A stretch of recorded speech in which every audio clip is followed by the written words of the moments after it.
আজকাল মসজিদে মসজিদে তালিম হয় না, বিভিন্ন হাদিসের কিতাবের, কোথাও রিয়াজুস সালিহিন, কোথাও ফাজাইল আমল, কোথাও মুনতাখাব হাদিস, যে কিতাবই হোক, কিন্তু তালিম হয় তো অনেক জায়গায়।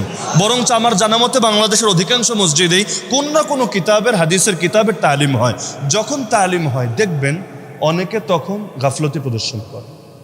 বিশেষ করে তাবলিগ জামাতের যখন তালিমগুলো চল, লম্বা লম্বা সময় তালিম, ধরেন 10টা থেকে শুরু হয়েছে 11:30 পর্যন্ত, লম্বা সময় হলে অনেক সময় মানুষের ক্লান্তি আসে। কি করে, একদিকে একজন তালিম করছে আর একদিকে আরেকজনের কল এসেছে, মোবাইলটা বের করে ওইখানে পাশে বসে, হ্যাঁ হ্যালো, এই কি শুনতে পাচ্ছি, জোরে জোরে কথা বলছে। এতে যে তালিম করছে তারও কষ্ট হচ্ছে, তার আওয়াজের চাইতে ওই ব্যক্তির আওয়াজ উঁচু হচ্ছে।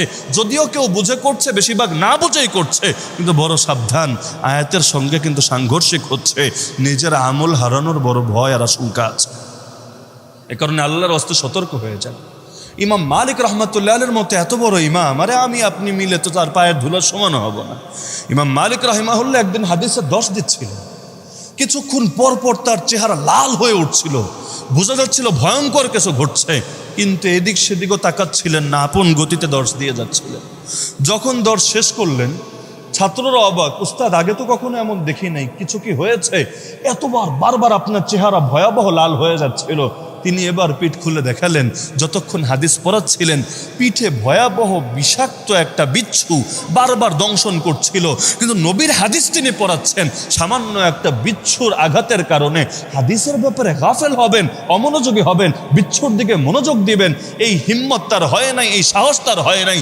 আবার হাদিসকে মাঝখানে রেখে কিতাব বন্ধ করে দিবেন, এটাও নবীর শানে আদব মনে হয় নাই। সবগুলো হাদিস পড়িয়ে শেষ করেছেন, তারপর নিজের যতটুকু ক্ষতি হয়েছে সেটার দিকে নজর দিয়েছে। ইমাম মালিক রাহিমাহুল্লাহ শান ছিল, কেউ যদি তাকে মাসালা জিজ্ঞেস করতো, যে অবস্থায় আছেন সে অবস্থায় জবাব দিতেন, জানলে যেটা জানেন ফতোয়া দিয়ে দিতেন, যা না জানলেও লা আদরি, আমি জানি না, এটা বলে দিতেন। কিন্তু কেউ যদি তাকে হাদিস জিজ্ঞেস করতো, তিনি সেভাবেই খাড়ার উপর বলে দিতেন না, তিনি তাকে বলতেন তুমি ওয়েট করো, এখানে একটু দাঁড়াও। তিনি ঘরে যেতেন, সুন্দর করে পাক পবিত্র হতেন, উজু করতেন বা গোসল করতেন, এসে পাক পবিত্র হয়ে তারপর সুন্দর করে বসে খুশবু লাগিয়ে হাদিসের কিতাব খুলে অথবা তার জেহেন থেকেই বিশুদ্ধ উচ্চারণে আল্লাহর নবীর এক একটা হাদিস পাঠ করতেন। ইমাম বুখারী রাহিমাহুল্লাহ 16টা বছর লেগেছে একটা কিতাব লিখতে। আরে সহিহ বুখারী আপনার পড়তে 1 বছরও লাগবে না, অথচ 16টা বছর লেগেছে। আরে ডেইলি যদি একটা লেখে তাও তো 16 বছর লাগে না, তো 16 বছর লেগেছে একটা কিতাব লিখতে। কেন জানেন? প্রতিটা হাদিস লেখার আগে তিনি গোসল করে পবিত্র হতেন, 2 রাকাত ইস্তেখারা নামাজ আদায় করতেন, আল্লাহর কাছে সাহায্য প্রার্থনা করতেন, তারপর দিলে যদি সাপোর্ট পেতেন এক একটা করে হাদিস লিখতেন। তাহলে হাদিসের প্রতি কি পরিমাণ আদব তাদের মধ্যে ছিল। আমরা আমাদের উস্তাদদেরকে, অনেক বুজুর্গকেও দেখেছি, হাদিসের উচ্চারণ যদি কোনো ছাত্র ভুল পড়ে, হয়তো অসতর্কতা বশতই উচ্চারণ হবে একটা, পড়েছে একটা, সঙ্গে সঙ্গে প্রচণ্ড রাগান্বিত হয়ে যেতেন। আরে আল্লাহ নবীর হাদিস নিয়ে খেলতামাশা করছিস, নবীর হাদিসকে বিকৃত করার অধিকার তোরে কে দিয়েছে? তো এই রকম আদব তারা পেশ করেছেন নবীর হাদিসের উপর, অথচ এক একজন যুগশ্রেষ্ঠ আলেম, যুগশ্রেষ্ঠ ইমাম ছিল। আর আমরা, একটা কথা হলো, কোনো জিনিস সহজে পেলে দাম থাকে না ভাই, এটাই বাস্তব। কোনো জিনিস সহজে পেলে দাম থাকে না।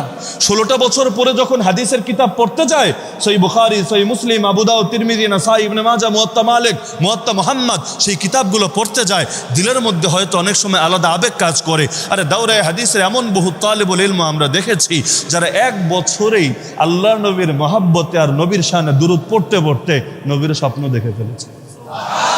কারণ দাওরায়ে হাদিসের বছর আমাদেরও অভিজ্ঞতা, জীবনের সবচাইতে বেশি দুরূদ পড়া হয় আলহামদুলিল্লাহ। এত বেশি দুরূদ আমরা এখনো পারি না। দিনে কয়বার দুরূদ শরীফ পড়ি? আমি পড়ি, আপনি পড়েন, কয়বার? কিন্তু দাওরায়ে হাদিসে যতবার নবীর নাম আসে, নবীর নাম আসলে সাল্লাল্লাহু আলাইহি ওয়াসাল্লাম প্রথমবার বলা ওয়াজিব, পরবর্তী বারগুলোতেও সুন্নাত বা মুস্তাহাব। তাহলে নবীর নাম যেই কয়বার আসে, সাধারণত উস্তাদ যিনি থাকেন, ছাত্র যারা থাকে, সকলে সাল্লাল্লাহু আলাইহি ওয়াসাল্লাম, সাল্লাল্লাহু আলাইহি ওয়াসাল্লাম, সাল্লাল্লাহু আলাইহি ওয়াসাল্লাম বলে। আরে সাল্লাল্লাহু আলাইহি ওয়াসাল্লাম দেখতে ছোট মনে হতে পারে ভাই, কিন্তু এই এক বাক্য আপনি বলবেন একবার, আল্লাহ আপনার উপর রহমত নাজিল করবে 10 বার। সহিহ হাদিস, মান সাল্লা আলাইয়া ওয়াহিদা সাল্লাল্লাহু আলাইহি বিহা 10। নবী বলেন যে আমার উপর একবার দুরূদ পড়ে, আল্লাহ তার উপর 10 বার রহমত নাজিল করে। এমনকি কারা কারা নবীর শানে দুরূদ পড়ে এত দূর থেকেও রওজায় 18 শুয়েও নবী প্রত্যেককে চেনেন, প্রত্যেককে জানেন। কারণ নবী জানেন যে ব্যক্তি দূরে বসেও আমার উপর দুরূদ পড়ে আমার কাছে ফেরেশতারা সেটা এসে পৌঁছে দেয়।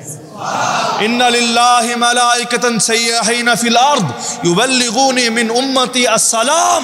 নবী বলেন আল্লাহর আলাদা ফেরেশতাই আছে যারা গোটা দুনিয়া ঘুরে বেড়ায় আর ঘুরে বেড়ায়। কারা কারা নবীর শানে দুরূদ পড়ে আর নবীর সালাম দেয় সেগুলো সংগ্রহ করে নবীর কাছে পৌঁছে দেয়। কত বড় সৌভাগ্যবান সেই ব্যক্তি যার নামটা বারবার বারবার নবীর সামনে আসে। আরে আমি পাপী হতে পারি, কিন্তু আমার নামটা যখন বারবার যাবে নবীর সামনে, ইয়া রাসূলুল্লাহ আপনার অমুক উম্মতি বাংলাদেশের 2500 থেকে আপনার শানে দুরূদ পড়েছে, সালাম পাঠিয়েছে, একবার দুবার বারবার। আরে আপনি আমাকে স্মরণ করেছেন, এটাও যদি আমি 10 বার 20 বার 100 বার জানি, আমি আপনাকে ভালো না বেশে পারি না, অটো মহব্বত তৈরি হয়ে যায়। তো এত দূর থেকে নবীরে ডাকবেন, যেই নবী সারা জীবন উম্মতি উম্মতি বলে গেছেন, উম্মতের জন্য কাঁদেন, উম্মতকে সবচাইতে বেশি ভালোবাসেন, সেই নবীর মহব্বত আপনি পাবেন না কিভাবে? এটা সম্ভব। যার কারণে নবীকে যদি বেশি বেশি নবীর শানে দুরূদ পড়েন, সর্বনিম্ন নগদ একটা ফজিলত আমি বলি, আখিরাতের সুপারিশ তো আছেই, নগদ একটা আমি ফজিলত বলি, ইনশাআল্লাহ দিল থেকে পড়লে নবীরে স্বপ্নযোগে দেখতে পাবেন ইনশাআল্লাহ।